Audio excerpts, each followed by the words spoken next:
The grand finale of African Women Impact Summit and Awards 3.0 held in Lagos over the weekend. The event, which was held with so much grandeur and industry leaders from across the world in attendance. Perpetua Fasanmi-Peter has details in this report.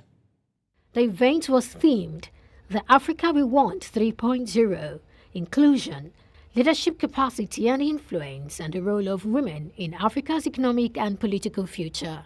The gap is so massive between the men and the women. So it's time to bridge the gap.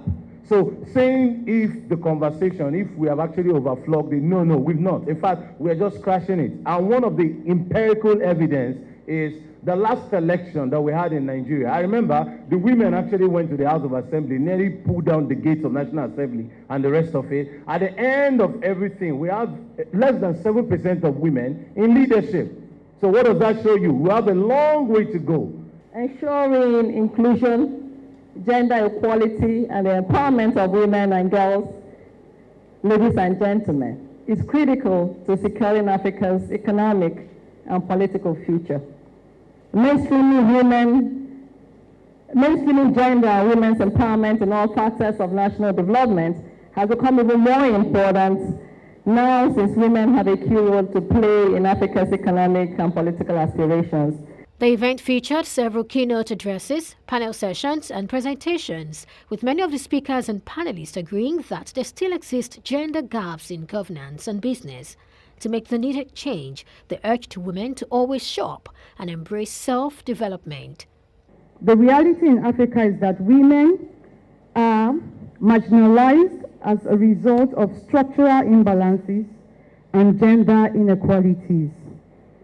Nothing proves this more conclusively than the ratio of men to women in politics, governance, and leadership positions across board. We are not saying you should push us or women should be in leadership because they are women. No. The truth is that we need to tick off some boxes. Number one, uppermost, is self-development and women education, like Mrs. Awani said.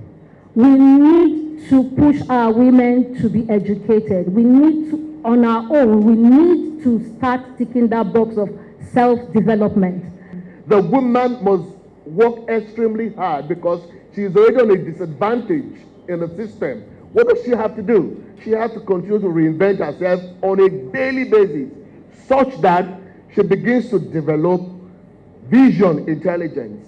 So she can see, I want to be this in this number of years. So she sees clearly and she's driven. She's motivated, right?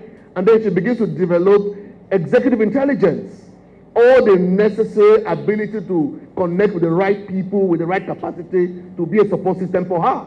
The highlight of the event was the award ceremony. Perpetua Fasanmi-Peter reporting for News Central.